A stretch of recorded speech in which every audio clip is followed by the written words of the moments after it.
Morning, everyone. Thank you for joining. We're just going to give it another minute or two just to allow folks time to join, and then we will get started.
Okay, it's 2 minutes after the hour, so I'm going to go ahead and get started, and we'll have folks continue to trickle in.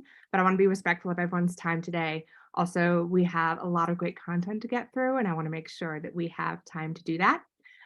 So welcome everyone. My name is Litzy Witkowski, and I am one of the co-founders of Rivet Education. Um, Today I am joined by folks from both TNTP and Clinton Elementary School, and we'll leave the bulk of the time to get to know them and the amazing work that they're doing related to early literacy curriculum. But I thought I would just begin by giving you a little bit of background on Rivet.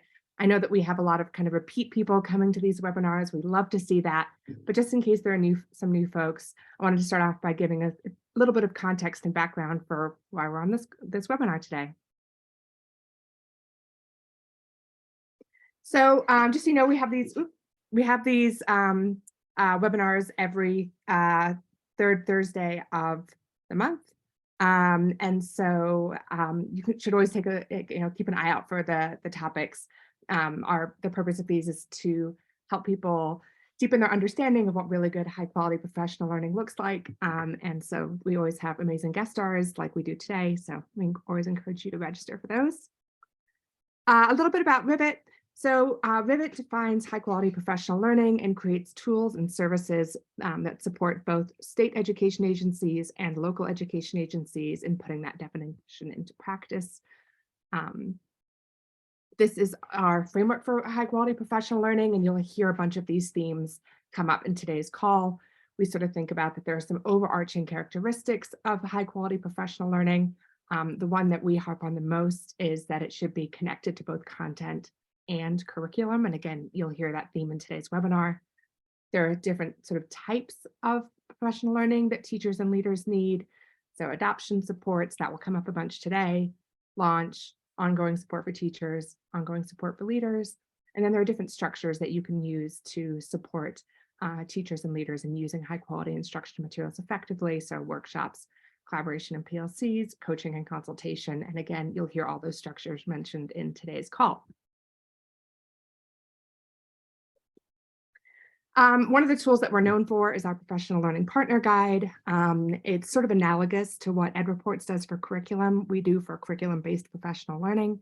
So we evaluate professional learning providers for the extent to which they are qualified to provide curriculum-based professional learning. So we don't review all kinds of professional learning providers, but we really specialize in providers of curriculum-based professional learning, because research shows that that is one of the most effective kinds of professional learning for teachers and leaders. So you can come to our tool, and if you're looking for help adopting a new high quality curriculum, launching it, providing ongoing support for teachers or leaders, you can come here and find a qualified partner. TNTP, who is featured in our webinar today, is of course in our list. They have been through our evaluation process and passed with flying colors. So without further ado, let's get to the meat of it. So we have a full house today. I'm really excited. So we have a whole bunch of folks, Melanie, Christine, Alyssa, Megan, Andrea, joining us from Clinton Elementary School in Massachusetts. We also have the honor of being joined by Donna from the Massachusetts Department of Elementary and Secondary Education, or DESE. And then we have Maggie from TNTP. And I want to begin by thanking y'all so much for taking the time out of your very busy schedules. I know it's a school day, to join us today and share a little bit about the work that y'all have been doing together around early literacy curriculum. And I'll just say, it's a little bit of a spoiler alert, but I think one of the things that excites me most about the work that you'll be sharing today is just what it proves, that a really strong partnership between a state agency, a school or district, and a qualified provider, qualified partner, like what can happen when those three sectors are sort of working together really well, and what can be true for kids and teachers at that point. So yeah, so again, thank you for joining us, everyone. And with that, I think I will kick it off with our first question. By the way, we will save time for questions at the end from our participants, but you should feel free to use either the Q&A function or the chat function to ask questions. And the Rivet team will be monitoring that and making sure that we get those addressed as we go through. So don't hesitate to put your questions in the Q&A or in the chat function. So I'm going to start out. So Donna and Maggie, not everyone may know about the Appleseeds curriculum and sort of where it came from, the inception of it, how it came to fruition, no pun intended. So would you start there by just telling us a little bit about the approach to early literacy education in Massachusetts?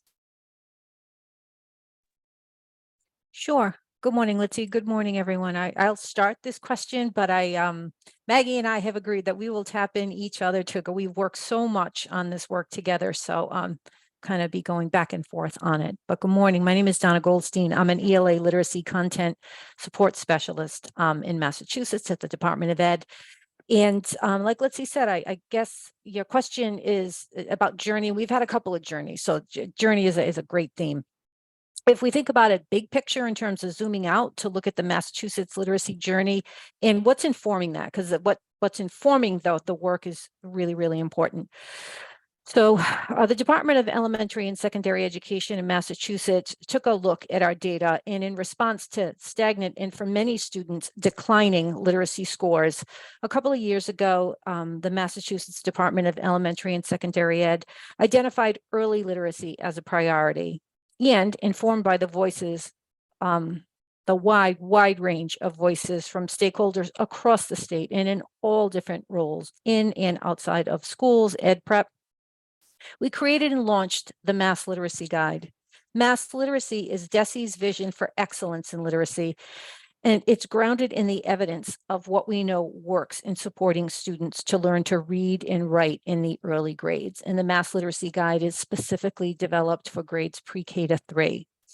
So as you know, learning how to, or being able, I should say, to read and write and articulate ideas like this is essential for full participation in our society. And honestly, in the Massachusetts school system today, some children do receive the instruction and support they need to develop a strong foundation for literacy, but many do not, particularly those from historically marginalized communities. So the Mass Literacy Guide is a statewide effort to empower educators with evidence-based practices for literacy that all students need.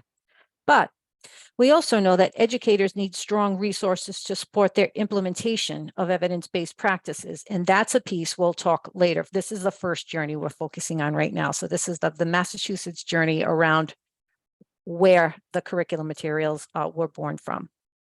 We also, however, understand that our new educators need to be trained to live into the vision of Mass Literacy Guide when they enter into their own classrooms.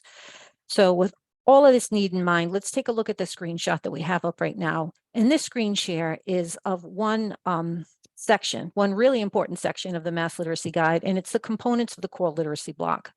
The components of the core literacy block is one of 5 major sections within the Mass Literacy Guide. And this is a place in particular for school leaders and educators to come to find out what the necessary components are for a full scope of literacy instruction. And you'll notice the circle on the foundational skills, because the message that we're really speaking to today is around foundational skills instruction. But just wanted you to see that the Mass Literacy Guide encompasses all components of literacy pre-K to 3 across the domains. But just to briefly summarize, the Math Literacy Guide serves three main purposes: to provide information about how young children learn to read and write, and about instruction that is based in current evidence. It also exists to describe evidence-based early literacy practices that the Massachusetts Department of Elementary and Secondary Education seeks to see used in schools and taught in educator preparation programs. And it also serves the purpose of sharing high-quality instructional resources and information directly with educators to support their instruction. So it's informative, it's instructive, it kind of shows a lot of the what and the why. And then the next journey that we'll talk about, the enactment, the how, is where we'll kind of turn to pivot right now. So I'm going to advance the slide, see if I did that well. So a journey about how we came to apple seeds. Maggie, do you want to speak to any of this part, or do you want me to continue when you chime in? Sure, I'm happy to launch into this, and yeah, Donna, just fill in anything that I forget. Good morning, everyone. My name is Maggie Cable. I am a director with TNTP, and I've had just the absolute privilege of being on this journey with Donna and the Massachusetts Department of Ed, as well as with our teachers who you'll hear from and leaders shortly who you'll hear from in Clinton since that time, and have gotten to be really kind of had a front row seat to this evolution, which has been just such a privilege. So I'm going to ask you all to just kind of rewind with me for a few years so we can go back to the beginning. And the story actually starts in Tennessee. So in July of 2020, the Tennessee Department of Education released a free supplement to support early literacy called the Tennessee Foundational Skills Curriculum Supplement, which is commonly shortened to TNFSCS. So the Tennessee materials is made of two core components. The backbone of the materials come from Amplify's open source CKLA skills materials, and those were paired with a new additional component focused on deep practice with phonological and phonemic awareness, titled the Sounds First materials. So in its current iteration, the Tennessee materials as a package consist of those skills lessons paired with daily Sounds First practice. So simultaneously with this happening in Tennessee, as Donna mentioned, Massachusetts had been releasing the Mass Literacy Guide, and also noticing through Massachusetts' curate process that there was really a need for increased access to and use of high quality reading foundational skills materials in the K-2 classrooms across Massachusetts. So as an open source and high quality curricular material set targeting foundational skills instruction, DESE recognized that the Tennessee materials had the potential to really be an excellent resource for Massachusetts schools and districts in search of strong foundational skills materials, and additionally in support of affordable strong foundational skills materials, where we know sometimes cost can be a barrier for HQIM implementation. So also really leaning into this open source idea so that any stakeholder in Massachusetts would have access to these materials. So in the summer of 2021, a small group of teachers across Massachusetts, including the amazing Clinton teachers on the call today, signed up to pilot what were still the Tennessee materials in their classrooms across the state to understand their quality and usability in teaching early literacy. So those materials were used to teach foundational skills in their kindergarten, first grade, and second grade classrooms across the state. So we had pilot teachers in Clinton, but also from several other districts across the Commonwealth. So throughout the school year, teachers implemented those materials. I came on in December of 2021 to support them and have them participate in professional learning, coaching opportunities, and providing some formal and informal feedback along the way, as well as collecting data from their perspective on if these materials would be of high quality and usability in the Massachusetts context. So in April of 2022, DESE made the decision to adopt and adapt the Tennessee materials for the Massachusetts context. We updated the materials as Appleseed's evidence-based foundational skills for Massachusetts, and made them widely available in the summer and fall of 2022. Donna, anything that you would layer into kind of that brief history of how Appleseeds came to Massachusetts? No, actually, Maggie, you did a great job. That really is a full accounting.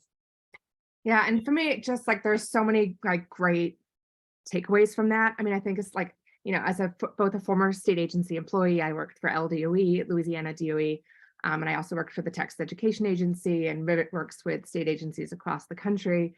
It's just, to me, Donna speaks to the power that a state agency can play in helping districts access quality materials, pointing to quality materials, right? So you guys sort of pointed to quality, you made them easily accessible, you made sure that what you selected was affordable for districts. So there's this sort of idea of state agencies, making the right choice, the easy choice, and yeah, just sort of facilitating high quality instruction materials that then districts, choose, right? Like still absolutely local control, local choice. Districts need to choose the materials that are best for them. But a state agency can sort of say, hey, here are some quality options, and we've made these accessible to you. And I think that's a really cool role for a state agency to play. It's also cool just to see the collaboration between states, right? Like Appleseeds is not exactly the same by any means as the Tennessee materials, but like that you guys were able to take the good stuff that was there and say, how are we going to make sure that that like works here in Massachusetts? So just lots of good tidbits there. Donna, do you want to give an overview of the materials here? Absolutely. Thank you, Litzy. Let me just correct my view here.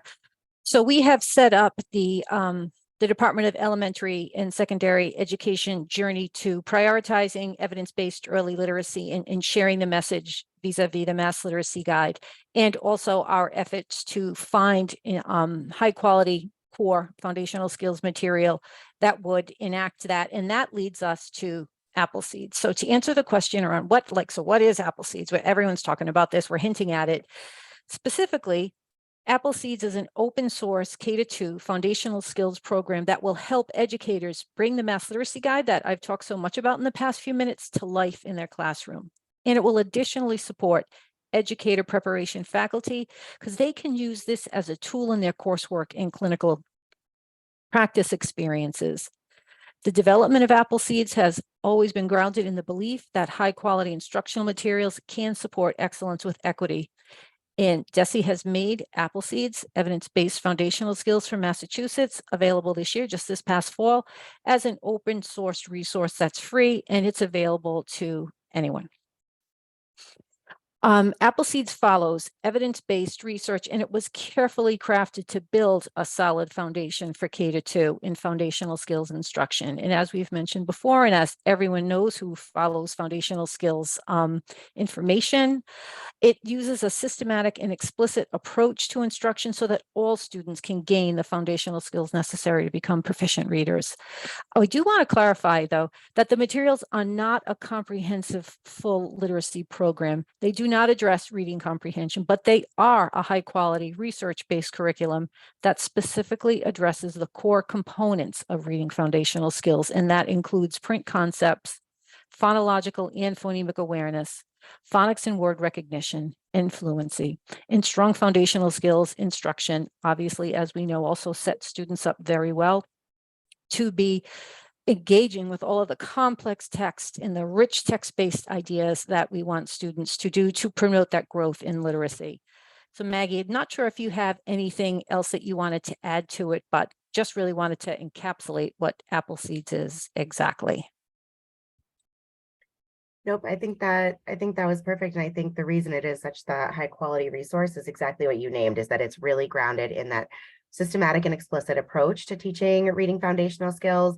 And the other place that it really shines, it is an essential evidence-based instructional practice for teaching early reading foundational skills, is the heavy emphasis it has on both out of context and in context practice with the sound and spelling combinations that are being introduced, right? So We know, of course, that reading foundational skills is not an end in and of itself. It is all in service of building readers who can access complex text as they grow through the grade levels and get to a point of automaticity with reading foundational skills that they don't need to think about decoding anymore because of the level of practice that they have that they've received through the program.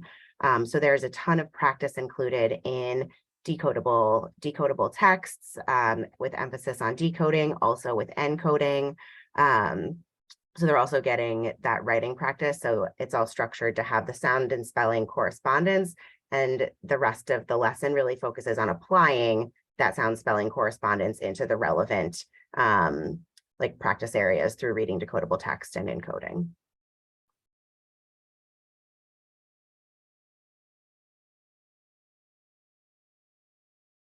Okay, there we go. Yeah, and I'll just wrap up our some of our comments around Appleseeds. Maggie just pointed out that Appleseeds is all around the development of fluent word reading. And while we want all students to have full access to high quality comprehensive curriculum, we did get behind the foundational skills portion of this for several reasons, including some curriculum writers have not kept pace with the developments in cognitive science around how all students best learn to read. And there are some high quality comprehensive foundational skills programs on the market, but there's not a lot of them, and they're not yet in wide use across our state.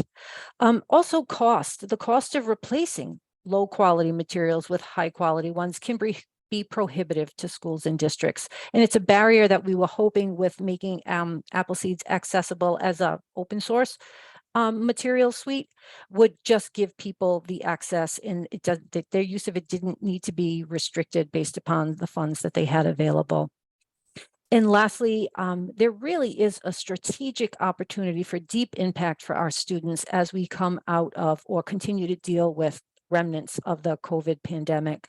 So in the coming years, our youngest learners and, a decent chunk of our older ones will have gaps in their foundational skills knowledge. So it's really, really important that educators have high quality, evidence-based core reading materials at their fingertips so they can really help students in closing those gaps and accelerate learning. And thank you for listening all about Appleseeds journey, the Math Literacy Guide journey, and our journey with this work in general. No, it's a really helpful context, right? Because if we dig in and start talking, peppering Clinton Elementary School folks with questions about like, why did you adopt it? And what did you do to implement it? And people are like, I don't understand what you're talking about. So I really appreciate Maggie and Donna, you giving us the context on the Appleseeds curriculum. And again, it's really cool to think about the role that DESE has played in facilitating adoption of high quality instruction materials, not because they're the silver bullet, right? The high quality instruction materials are not going to solve all the world's ills, but research shows that they do provide a foundation for strong teaching and learning in classrooms, right? So it's sort of like you need a strong foundation on which to build. If you don't have even a strong foundation, your house is just going to fall apart. So we really see HQIM as that foundation, and it's cool to see the role that the SEA, the State Education Agency, has played in that. Yeah, let's see if I could just interject one other piece just to build upon what you just said. So the Math Literacy Guide is a wonderful resource, right? It's full of ideas and resources, but it's not a comprehensive, coherent program. And everyone can have a lot of professional learning and they can have a lot of understanding and knowledge, but until you have something that's concretely, comprehensively, and coherently constructed, that was a really good sequence of words. Anyway, to help you enact that is an incredibly and overwhelming job for people who are already extremely taxed in trying to support their students the best they can. So we really see high quality instructional materials as a means of helping teachers enact what they know that their students need to achieve. Yeah, that really resonates. That resonates with me as a former teacher, right? And like thinking about my own experience. I taught 7th grade math and science. But yeah, that resonates with me, and I'm excited to hear. We have several of the first grade teachers from Clinton Elementary School here on the call with us today. And I'd love to hear their perspective on that too, as well. Okay, and Maggie, are you going to show like a couple of photos of what Apple Seeds looks like in action, and then Sure. I have a half a dozen questions for, Yeah, for the I know I Clinton don't want to team. take up too much of everybody's time, but yeah, so since we are kind of pivoting to hear from our partners in Clinton, just wanted to share, I mean, first that we have been like incredibly blessed with our partner districts in both Clinton and in Munson as well. But you know, having these materials available to educators across the state is amazing, but we also want to make sure that they are being put to use in classrooms right away, right? They're not helping students just by sitting on a website. So we wanted to make sure that they existed in classrooms. So this year, we have two amazing pilot partner districts, both Clinton and Munson.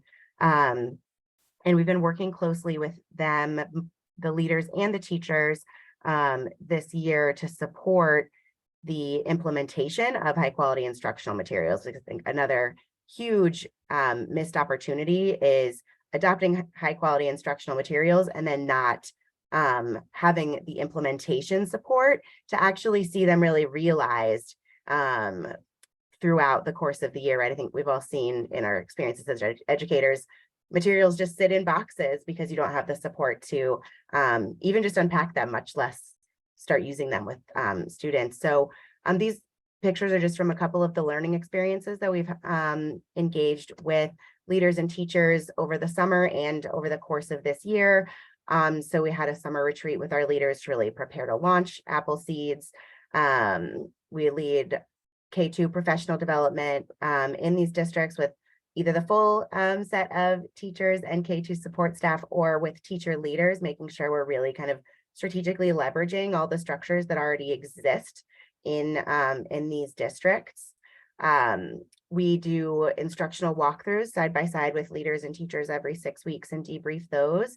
And one of the protocols and structures we put in place as well is consistent use of lesson rehearsal and peer feedback to support teachers in really practicing off stage, getting feedback before they go on stage in front of kids where the stakes are really much higher. And then just a couple of photos of kind of Apple Seeds in action in these districts. So you can see students here using the decodable readers to apply, obviously, their sound spelling correspondences, both the new and previously introduced ones, as well as tricky words. And then just some examples of students using workbooks, partner reading, which is a common routine in the materials, use of big books being projected in the bottom left, and then just some of the materials on the top right in a pocket chart, which is used most lessons for chaining practice for students to both build and decode words using their new and previously gained sound spelling correspondences. So I'll pause there. That's just a couple of visuals of like the action of what's been going on across Clinton and Munson. And I just wanted to set that up as we transition to hearing from our partners on the ground. That's great. And I would say if folks have on the line have questions about the Apple Seeds curriculum or how it came to be, or the state agency's approach to literacy, you're welcome to go ahead and put those in the Q&A. But I do want to hear from Clinton's team. And so and let's see real quick before you jump into that, because I think people are having questions. They're getting excited about this curriculum. Donna, would you mind dropping into the chat a quick link of where people can find more information about Apple Seeds, just so, you know, people, the curious minds on the call today, can get more information about the curriculum? Just drop that into the chat. Thanks. Absolutely, I will. Thanks, Donna. Thanks, Annie. So Clinton team, I'm dying to hear from you guys because you are really like where the rubber meets the road and the ones doing the hard work here with kids and teachers every day. So I would love to, if you could begin by telling me a little bit about what led you to make this shift. So sort of what were you using before in early literacy and what kind of prompted you to switch over and decide to pilot the Apple Seeds curriculum. And I'll leave it up to you guys to sort of decide who chimes in because there are several of y'all on the call. And I kept introductions in the beginning very brief, but if you could just say your name and your role, like, you know, just do a quick introduction when you respond so that folks on the line can get to know you, that would be great as well. So what led you to what led you to make the shift? So good morning, everybody. My name is Alyssa Pamarini. I am the assistant principal at Clinton Elementary School, and primarily I'm able to support teachers with curriculum and instruction. So this is very exciting. In terms of a lot of what has already been said, really is kind of how we got here. So Megan and I are very involved, in regards to working closely with DESE. We've been part of the Literacy Leader Networks for a while, and that got us into, reviewing a lot of the curate reports, the ed reports. And at the time we had a phonics program, so we were using foundations, and the ed report came out. We saw that it had some gaps. That was nothing new to us because we had already been aware of that. In looking at data historically here, it was staying the same. It was stagnant. It pretty much looked like a flip triangle, to be honest. So we were certainly missing a big portion of our kiddos in terms of what they needed in terms of moving forward with reading. So we knew we needed to do something else. So we did adopt Heggerty as a response to that ed report to build in some phonological awareness. We also adopted some readables because it was lacking some fluency component. So we were trying to give teachers what they needed in regards to meeting all of the components of what kids need to be readers. The problem with that is it still left teachers with our support to try to figure out when and how am I fitting all of this in, and when exactly am I pulling. So we were trying to give them the tools, trying to give them the background, but at the same time, they were learning other curriculum. We were pandemic teaching, so there was a lot on their plates.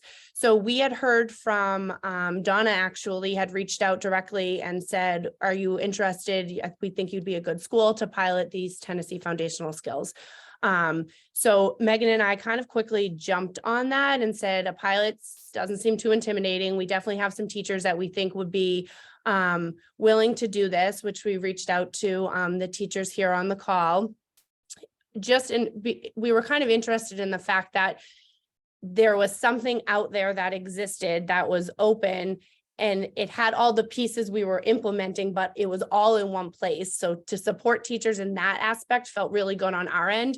And the idea of like that Donna mentioned earlier, right, about like a cohesive product, so teachers aren't having to kind of piecemeal things and figure, as you said, like figure out like when to teach what and kind of how to put it all together. Yeah. Exactly, because that's not really fair for teachers. They don't have time, but it's also not equitable either. When you think of, we have really large teams, we're a really big building. So to think classroom to classroom, that is a huge part of our vision is equity. So we're strong believers of, teachers having the materials they need to teach well. So anyways, we jumped on board with that. And I have to say our teachers really took the lead in regards to that pilot. They were able to start getting support from MAG. Well, they did a training actually at the summer prior to rolling that out. They were excited. They all were texting Megan and I saying, this seems amazing. Like, this is what we've been looking for. I think all the pieces are finally here. So the momentum was there. The excitement was there. We started working with Maggie in January that year. And again, the connection was very natural. She was super supportive. Our teachers were super open to her feedback and learning with her. And so the end of the year was kind of coming along, and the teachers kind of kept coming up and they were saying, we don't have to like go back to what we were doing, right? Like, we can keep doing this, which we were of course open to that. And then we saw the opportunity from DESE was available to become a partner district. But with that being said, they were hoping that they would get, full sign on from all of the teachers K-2. And again, we have big teams. So you're talking almost 10 to 11 teachers per team K-2. So that's a big ask. And like I said, we were also not piloting, we were implementing a new math curriculum, a new ELA curriculum. So this is our last to come, all of which are high quality. It's a heavy lift. So I said, Megan, I think there's this really good opportunity, which you'll meet Megan. She's the principal of the building. We work very closely together. And I said, I think there's this great opportunity with apple seeds. And Megan, I'll let you kind of take over from there. So I'm Megan Silvio. I'm the principal of the building. Just to also give additional context, I came on as the principal March 9th, 2020 was my start date. Okay, so I came on, the world shut down. We're implementing a new ELA curriculum. We're implementing a new math curriculum. So just giving context to this picture. As Alyssa said, we have about 870 students. We are over 50% economically disadvantaged. We have a big EL population, about 40% as well. So lots going on here. So when Alyssa came to me, she said, you know, we have this apple seeds, but they want 100% of our K2 teachers to do it. And so, you know, I struggled because we knew this is what kids needed. Alyssa and I are very, very close workers, and you know, we're really trying to build capacity within our teachers of, you know, implementing the science of reading principles into growing readers. And like she said, we had all of these things that we're trying to teach teachers how and when to use them, but we have this data that we need to change as well. So I'm saying I want to do it, but how as a principal can I ask them to do one more thing that's new and different during this time? So I negotiated with Maggie, who, as Alyssa said, has been an absolute pleasure to work with, both supportive of teachers, students, and us as leaders, and said, you know, what if I get like some of them, maybe like instead of 1 per grade, maybe like 2 per grade. And so Maggie said, okay, like we'll work with you. And I stood up at a staff meeting. We presented a lot of data. We've been rooting a lot of our conversations in student data, which has been extremely helpful. And I said to my staff, that's well over 130 people, you know, we have this opportunity, but I can't tell you to do it. You have to want it. And so we showed the data of our pilot teachers and what their classrooms looked like. One of them was a co-taught special ed classroom after a pandemic. And one of them was a kindergarten classroom. And as we said, big teams, 100% of my teachers on their own chose to jump into apple seeds. They saw the results, they saw the support, and they knew that there was better out there and they wanted it. So how we got here is really the teachers. I'm simply the principal that said no, and the rest of the people on this call are the ones that really, really took the action there. Yeah, that's awesome. And just again, like plot a couple of themes I'm hearing. So like one of the things that I remember, and I had the pleasure of visiting Clinton Elementary School in the fall and talking to y'all a little bit about this, but one of the things that I'm hearing now and remember you saying then was like the important role that like teachers played in this adoption, right? So this was not something that you dictated to them, in fact, quite the opposite. It was the teachers saying like, we like these materials, we believe that these materials are good for us and our students, and like we want to move forward with this, as opposed to being voluntold. And there's quite a bit of data out there that shows that when educators, not just teachers, but it could be teachers, it could be principals, you know, when it's sort of a voluntold situation, the investment is much lower, and therefore the quality of implementation is also much lower. And so it's just like really cool the way that teachers at Clinton Elementary School really led the charge on this to ensure that kids were getting what they needed. And with that, like we're starting to talk a little bit about implementation. And so I'd love to hear from y'all. I mean, adopting materials is hard. Implementing materials is harder, especially when you're implementing multiple new curricula at a time. So I'd love to hear from the Clinton team, you know, the teachers, leaders, like how has implementation gone? What have you seen change for the positive, and also like what's been hard about this?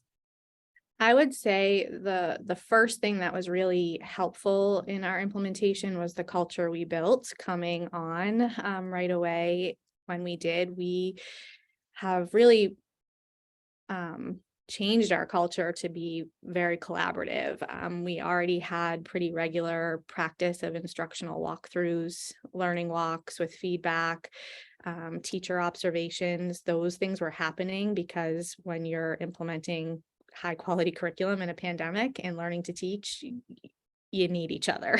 And so that's a bright spot of the pandemic, because I do think it sort of cleared the path for us to make those shifts in a positive way. And so I think having those practices in place has really supported our implementation of Appleseeds, because instructional learning walks was not something new, right? They were used to that.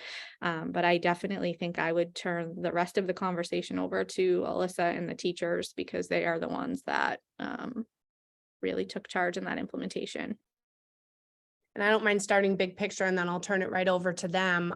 In terms of like what has gone well, I've never, and again, we've led a lot of implementations. I have yet to have led an implementation other than this one, where multiple teachers were texting me over the summer, telling me, because of the pairing with the professional development that went along with this, and I know we'll get to that after, but while teachers were taking professional development over the summer, they were texting me, oh my goodness, this makes so much sense. I'm so excited for this. These materials are all just clicking. I'm understanding things. So to hear teachers feel supported with materials that they had yet to even dive into was first amazing. Second, I would say, I have yet to have a full kindergarten team come to my door and just continuously say, this is so developmentally appropriate. You know, that in itself is a win, because kindergarten is kindergarten. And that has consistently happened. And one huge win for us that Megan and I literally can't stop talking about and sharing is that kids are reading. We have just walked through kindergarten pretty consistently. They just started the routine of decodables in January, and they're reading, and it's not just a couple kids are reading, which we've typically seen in the past. You know, a teacher has a group, some of these kiddos can read, and the rest of the class is kind of off task because reading's really over their head at this point. It was actually the opposite. The teacher had 2 kids and the whole rest of the class was partner reading. You would have never known that it wasn't just introduced. And that looks the same in 1st grade, and in 2nd grade, they just started the routine sooner. So I think all of those wins are a lot different in terms of this implementation, but that's going really well. And then just in terms of a challenge that we've seen big picture, but has again led to more collaboration and great learning, is just really continuing to support teachers in a lot of the whys behind a lot of the routines within Appleseeds, which ultimately comes down to more science of reading PD. So that's, I wouldn't call that, that's definitely not a bad thing. That's, you know, it's just continued learning that teachers are super interested to unfold, because it's just supporting their students. So I'll let Melanie, Chrissy, and Andrea speak more about implementation too, because they're the ones in the trenches, but that's sort of what I've seen big picture. Yeah, I would love to hear from y'all. So like, what have you seen, especially when you think about like the sort of before and after picture, like what is going really well when it comes to implementing Appleseeds, and what have y'all found challenging? I'll start off with kindergarten. Something that's going really well and that went really well last year was starting off with that first unit that was, like Alyssa said, was so developmentally appropriate with those pre-writing skills. I feel like in our last program, we really lacked that. And we had these assumptions that kids were coming in with these foundational skills. So when we were getting right into sounds, they didn't even know how to hold a pencil. So that was something that I was really excited about to see and happening in my classroom. Kids were feeling super confident by the end of that unit. And then the second thing that I was really excited about was actually tapping out sounds and blending words in November of kindergarten, which in the past we had not been doing that until like probably closer to April. Which I felt like when I was sending my kids to 1st grade, I felt like I wasn't sending them fully prepared to begin those units. And those units go super fast in 1st grade. I previously did teach 1st grade for 4 years. So I knew exactly what that expectation was. And I knew that kids were going in not feeling confident and not feeling like they were readers.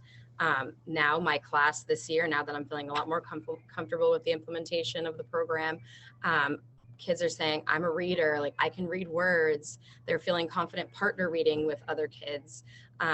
They are just like, their skills are just amazing. It's showing in my data. Something that I had noticed in the past too that I really liked was that their phonemic awareness skills have just shot through the roof. I mean, I have kids that were read at the beginning of the year, and now they are completely not at risk at all. And even kids that are beginner ELs who have very little English, their scores are high too, which just goes to show that this program is so high quality that even a beginner EL can access all of this knowledge, which is amazing, and it makes me so happy. That's awesome to hear. And yeah, I'm just like, I've been in y'all's classrooms, right? And like that, I was there in what, October or something. And just like seeing the level of engagement and the skill level, and like kids actually reading, right? Maybe not in the kindergarten classes in October, but certainly like in the classes I was in, I saw you guys like doing your blending and like kids being just like really excited and proud of themselves for like, you know, being able to decode. And it was a really cool environment. But I think like one of the dangers of this is that it can be like, oh, silver bullet, right? Like we got this new curriculum and now we have great data and our kids love to learn and everyone's reading, you know, Thucydides. And I think that sort of belies a little bit of like how hard this is. So maybe you like could also talk about, y'all could also talk about like what has been hard about this, like, and challenging, and what has helped you navigate some of those inevitable challenges. So I think something that kind of challenged me last year during the first year of the pilot was making sure that I was staying with the guide, with the manual, that I wasn't trying to add something into it or to take something, you know, away from it, and really, really focusing on how systematic and explicit it was, and trusting that, you know, the program did research the science behind it, and that the program itself will build so that. And was that just the sort of like willpower, like self-control thing? Because I can imagine, especially for teachers who have been teaching for a long time and who are attached to, you know, their method of teaching or the particular books that they're teaching, right? Like, how did you sort of sit on your hands? You're just like, okay, I'm going to just take a leap of faith here, or was there like coaching and professional development that helped you do that, or both? Like what kind of allowed you to put some faith in it? It was probably a little bit of both. You know, once we did connect with Maggie in late December there, it really made a big difference to have someone to do lesson rehearsals with, and, you know, to kind of really go through everything and to take the science of reading course over the summer and understand, you know, the why behind we were doing what we were doing, really made a difference. And I would say I was brought into this after Chrissy and Melanie had the training. We didn't know that we were doing co-teaching that year. So I hadn't had the prior training. So I think the biggest challenge for me was just getting to know the materials, getting to know the why, and just learning all about the program in general. But I do feel like since we've done it for a year and we've done the instructional walkthroughs and we've done the rehearsals, I feel like now that I know the materials and I understand the why and the science of reading, there haven't been many challenges this year in our second year. So, great. And once you see the student engagement, it really makes you trust the program. Yeah, I think that's such a great point, and something I see across the country, because again, Rivet works with folks across the country. And even if there's sort of initial reluctance or reticence on the part of teachers, which is totally fair, right? Like, again, we throw new things at teachers all the time and we're like, no, just kidding. Like, we promise you this is the silver bullet, right? And we've been saying that for decades, right? It's understandable why teachers are like, okay, sure. But like what we find is when teachers start implementing high quality instruction materials and get support, then they see the student engagement and eventually student skill and eventually student outcomes as sort of measured on an assessment, and it kind of builds the reinforcement, right? So I think that's a really like key piece of it, is like if you can kind of dig into it and get some initial support, because without the initial support it could be really unsuccessful, right? And then it's like, well, we're going to abandon this. But like that combination is really powerful. And I'd like to go a little deeper on that. And I'm going to stop us in just a few minutes. And by the way, if folks have questions, like please do put them in the chat. Otherwise, I'm just going to keep peppering out with questions myself because I have so many. Maggie, and this is something that like Maggie, we had talked about when I came to Clinton, but I hear you guys talking about like lesson internalization. So really like curriculum specific professional learning. I hear you guys talking about science of reading training that you did, right? So I hear you talking about walkthroughs. And so, and this question is for anyone, Maggie, it's for you, also Clinton Elementary School, like y'all, should feel free to chime in with this as well. But I'm interested in how you guys have thought about the combination of sort of very curriculum specific professional learning and the like instructional strategy that's like a little bit more curriculum agnostic, and then the sort of theory part, right? Like I'm hearing all three, and I'm interested to know from all y'all, like how you guys think about that combination.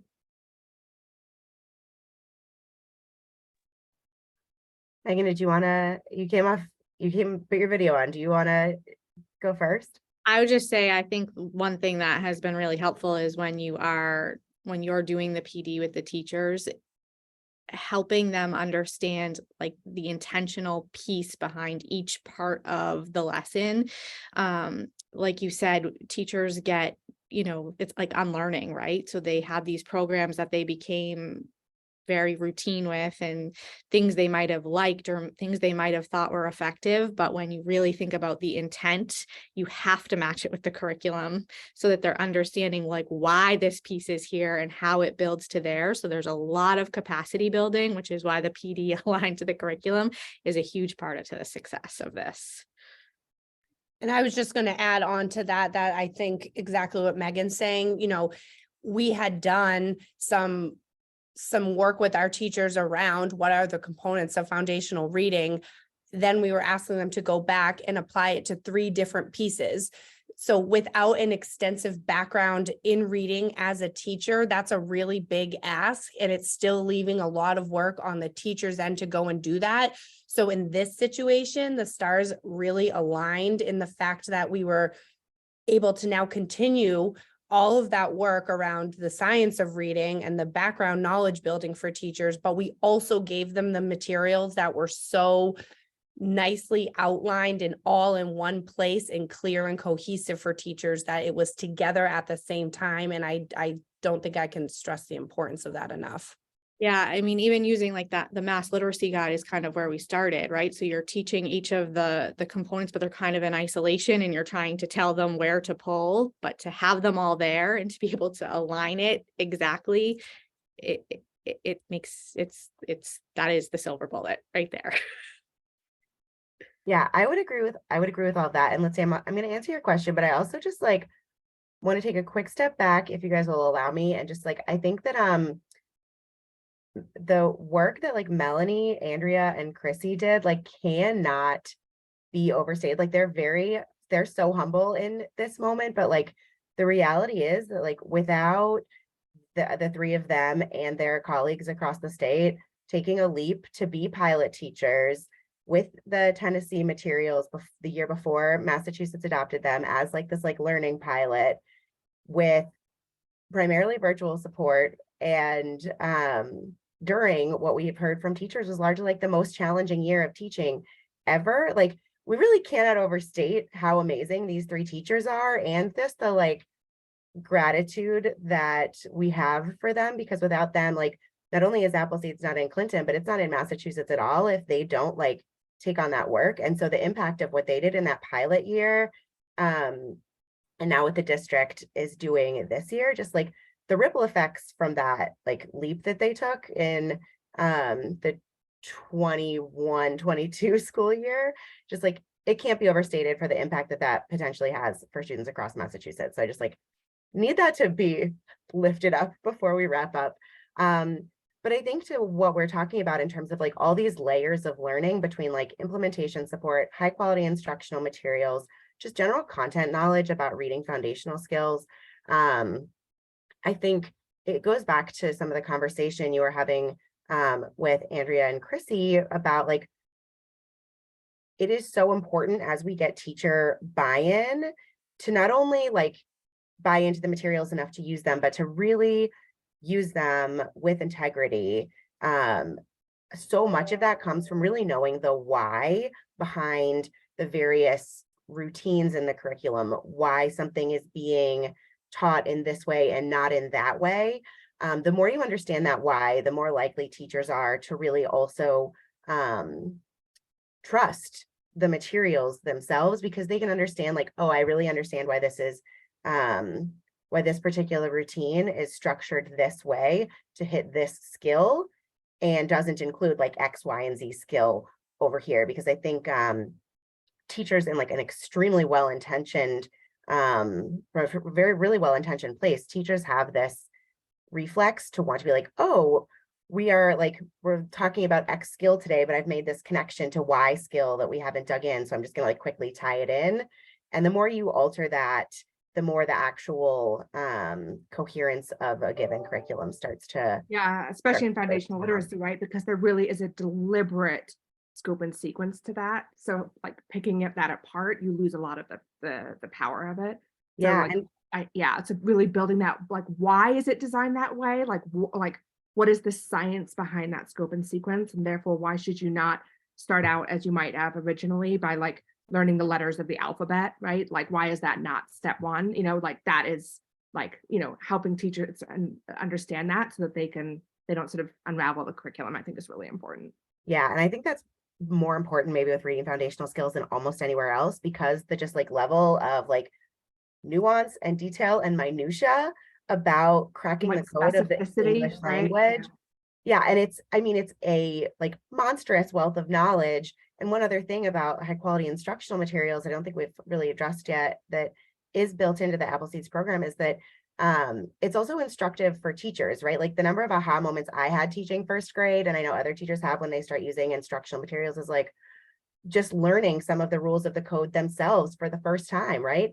And it's essential content for teachers to know, but I also say like, we don't need our teachers to hold every single rule in their head at all times, right? So an example I use often is like, there are 8 of the most common ways to spell the long E sound, right? Like I don't need a teacher to stand in front of me and be able to list off at the top of, off the top of their head, all 8 of those spellings.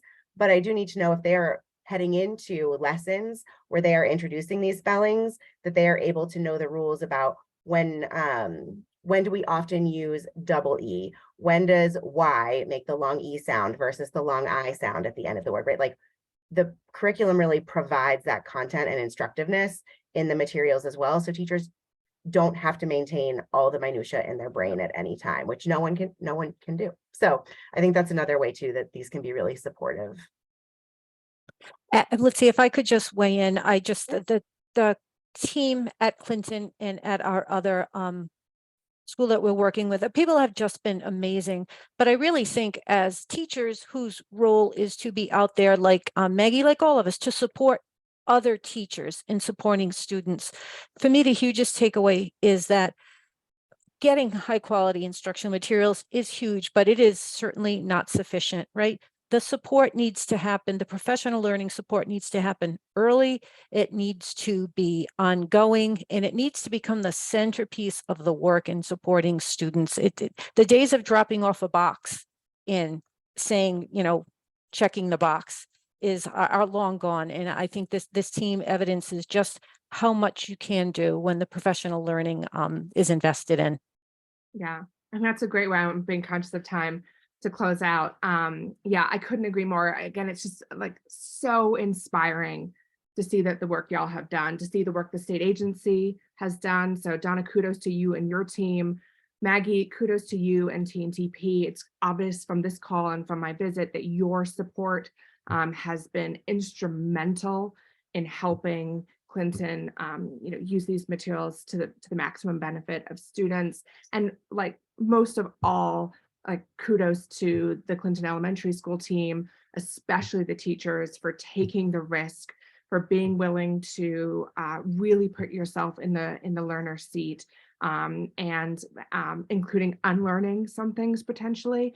And I just think it's just so powerful to see the leadership role that the teachers at Clinton Elementary School have played not only in the adoption process, we heard that they were instrumental in that, but also in the ongoing piece.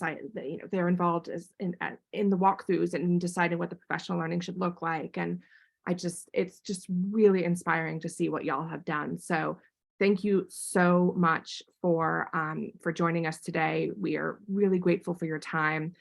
We will post this webinar online. We've recorded it so that folks can access it. And Rivet has a whole bunch of resources to help folks on this, to help, if you need help adopting a new curriculum, it's overwhelming. You can come to our tool and find a partner like TNTP to support you with adoption and the ongoing implementation. We also have a bunch of tools that districts can use to put out really high quality RFPs. RFPs aren't like the sexiest part of education, but they matter. So we have tools to help people write good RFPs for HQIM and PL and get those out to high quality providers. So there are a lot of resources. We'll make sure that those are included when we post this recording. But thank you, Desi, Clinton, and TNTP for your time today. And I'm sure we'll have you back to talk more about this and see how it's going in a year from now. Thanks so much, Litzy. Thank you, everyone.